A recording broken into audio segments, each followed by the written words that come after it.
பார்க்க போகிறது ஹிஸ்ட்ரியில் 7th சோசியலில் இருக்கக்கூடிய முகலாய பேரரசு. அதில் பாபரும் ஹுமாயூனும் பார்த்தாச்சு.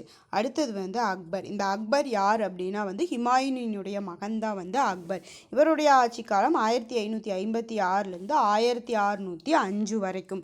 இவர் தன்னுடைய 14 வயதில் சிறு வயதாக இருக்கும்போதே அரசராக முடிசூட்டி கொள்கிறாரு. அக்பர் அரியணை ஏறாரு. இதே பாபர் 12 வயதில் அரசராக முடிசூட்டிக் கொள்வார். சில காரணங்களால் உஸ்பெக்குகளால் விரட்டி அடிக்கப்பட்டு அதுக்கப்புறம் 10 வருஷம் கழிச்சு தான் ஆட்சி பிடிப்பார்.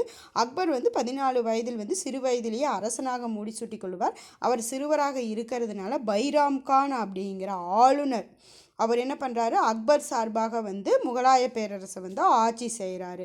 அப்படி ஆட்சி செஞ்சிட்ருக்கிறப்ப 1556 சூர்வம்ச தளபதியான ஹெமு அப்படிங்கிறவங்க டெல்லி மற்றும் ஆக்ராவை கைப்பற்றுறாங்க. கைப்பற்றதுக்கப்புறம் அதே வருஷம் 1556 பானிபட் அப்படிங்கிற இடத்துல போர்க்களத்தில் ஹெமுவை தோற்கடித்து அவரை கொன்றாரு. அப்போ 1556 இரண்டாம் பானிபட் போர். அப்போ முதல் பானிபட் போர் 1526 நடக்கும். முதல் பானிபட் போர். இரண்டாம் பானிபட் போர் 1556 நடக்குது.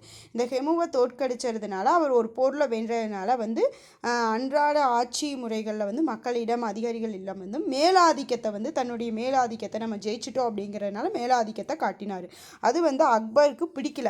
அதை சகித்து கொள்ள முடியாத அக்பர் என்ன பண்ணுறாரு அப்படின்னா அவர் ஒரு டைம் குஜராத் போகிறப்ப அவருடைய தூண்டுதலின் பேரில் தான் சில அதிகாரிகள் சில படைகளெல்லாம் அனுப்பிச்சு அவரை கொன்றாரு.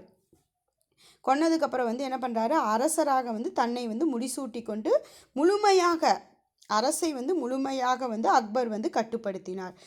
அது மட்டும் இல்லாமல் படையெடுப்பு மற்றும் நட்புறவு மூலமாக இந்தியாவினுடைய பெரும் பகுதியை தன்னுடைய கட்டுப்பாட்டின் கீழ் கொண்டு வந்தார். படையெடுக்கவும் செஞ்சிருக்கிறாரு சில பகுதிகளை நட்புறவு அமைதியான உடன்படிக்கையின் மூலமாகவும் தன்னுடைய பெரும் பகுதிகளை கட்டுப்பாட்டின் கீழ் கொண்டு வந்தார். அப்போ இதில் இம்பார்ட்டண்டான ஆண்டு 1556 இரண்டாம் பானிபட் போர். பைராம் கான் அவருடைய ஆளுநர் தான் ஆட்சி எடுக்கிறாரு. ஹெமு சூர்வம்ச தளபதியான ஹெமு தோற்கடிக்கிறாரு. நெக்ஸ்ட் பெண் ஆட்சியாளர்கள் மீது படையெடுப்பு. அக்பர் என்ன பண்ணுறாரு அப்படின்னா பெண் ஆட்சியாளர்கள் மீது படையெடுப்பு மேற்கொள்கிறாரு. அப்படி படையெடுக்கிறப்ப மாலவம் மற்றும் மத்திய இந்தியாவினுடைய சில பகுதிகளை கைப்பற்றுறாரு. மத்திய இந்தியாவில் ஒரு பகுதியில் ராணி துர்காவதி அப்படிங்கிறவங்க ஆட்சி செஞ்சுருக்கிறாங்க. அவரை அக்பர் தோற்கடிச்சிருப்பார். இதை சிலர் விரும்பவில்லை. ஏன் அப்படின்னா ராணி துர்காவதி யாருக்குமே தீங்கு விளைவிக்காத ஒரு நல்ல மனிதம் அப்படின்னனால இவர் தோற்கடித்ததை போரெடுத்து தோற்கடித்ததை விரும்பலை. அதனால் பேரரசை உருவாக்கும் நோக்கில் அவருடைய நல்லியல்பை அவர் கணக்கில் எடுத்துக்கொள்ளவில்லை. அதனால் இவரை தோற்கடித்ததை மற்றவர்கள்லாம் விரும்பவில்லை. அதுக்கடுத்தது இன்னொரு பெண் ஆட்சியாளரான தென்னிந்தியாவில் அகமது நகர் அரசின் பகர ஆட்சியாளர், அகமது நகரினுடைய ஆட்சியாளரான ராணி சந்த் பீவி அவங்க மீது படையெடுத்து செல்கிறாங்க. ஆனால் ராணி சந்த் பீவி படையெடுப்பின் போது தன்னுடைய வலுவான எதிர்ப்பை காட்டியிருக்காங்க. இதை கண்டு வியந்து போன முகலாய படை இவரோட போர் போட முடியாதா அப்படின்னு சொல்லிட்டு இவர் கூட அமைதியான உடன்படிக்கையை செய்து கொண்டது. அப்புறம் அக்பர் அமைதியான உடன்படிக்கை செய்து கொண்ட பெண் ஆட்சியாளர்னா ராணி சந்த் பீவி. இதே தோற்கடிச்சவங்க அப்படின்னு கேட்டால் ராணி துர்காவதி. ஹால்டிகாட் போர் 1568 மேவூர் அரசரான உதயசிங் 1568 மேவூர் அரசர் உதயசிங்கை தோற்கடித்து சித்தூரையும், அடுத்த வருஷமே 1569 ராதம்பூரையும், 1576 அதாவது உதயசிங்கினுடைய மகனான ராணா பிரதாப்பை ஹால்டிகட் போரில் வெற்றி கொள்வார். இவரும் தொடர்ச்சியாக 3 போர் 68 69 76 3 போரில் சித்தூர், ராம்தம்பூர், ஹால்டிகாட் போரில் ராணா பிரதாப்பையும் வெற்றி கொள்கிறார். இதே மாதிரி தான் பாபரும் 3 போரில் தொடர்ச்சியாக வெற்றி கொண்டு இறந்துருவார். அவர் ஒன்றிணைக்கும் முன்னரே. இவர் 3 போர்களில் வெற்றி பெற்றதுக்கப்புறம் ராணா பிரதாப் என்ன பண்ணுறாரு அப்படின்னா சேத்தக் அப்படிங்கிற குதிரையில் வந்து தப்பி சென்று ஒரு காட்டுப்பகுதியில் இருந்து தன்னுடைய போரை வந்து தொடங்கியிருப்பார்.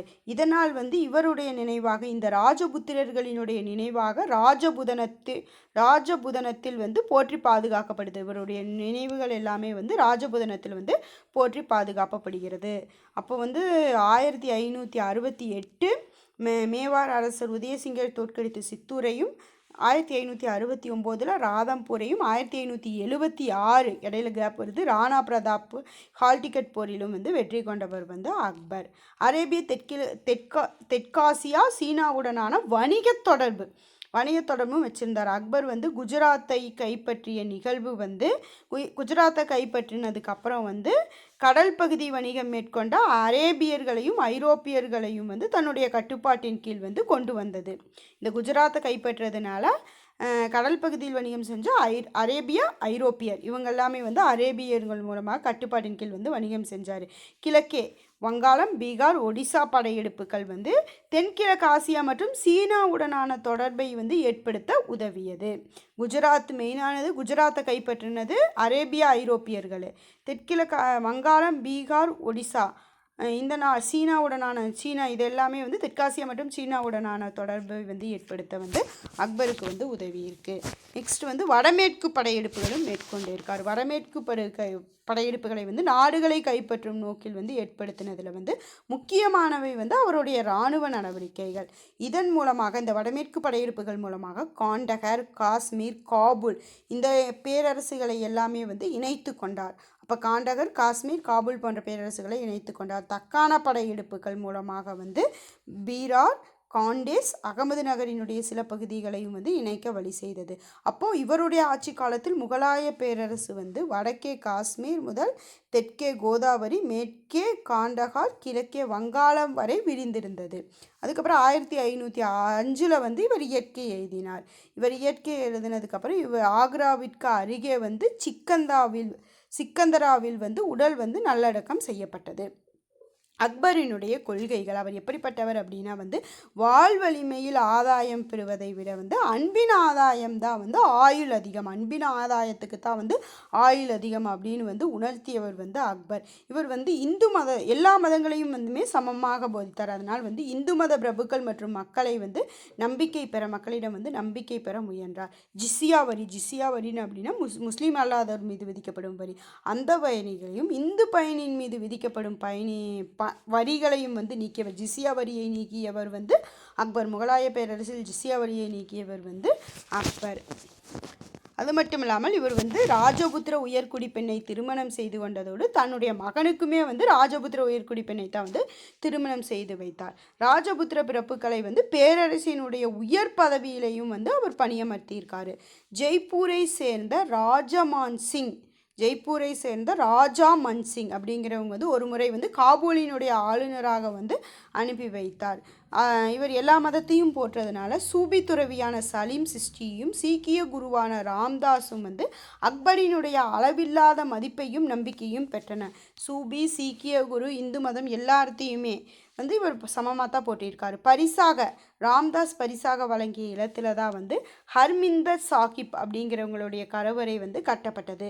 புதிய நகரான பதேம்பூர் சிக்கரியில் வந்து அக்பர் வந்து இபாதாக்கான மண்டபத்தை வந்து கட்டியிருக்காரு. புதிய நகரான பதேப்பூர் சிக்ரியில் வந்து அக்பரால் கட்டப்பட்டது வந்து இபாதத் கானா அப்படிங்கிற மண்டபம். அந்த மண்டபத்தில் தான் வந்து அனைத்து மத அறிஞர்களும் வந்து ஒன்று கூடி வந்து உரையாடி இருக்காங்க.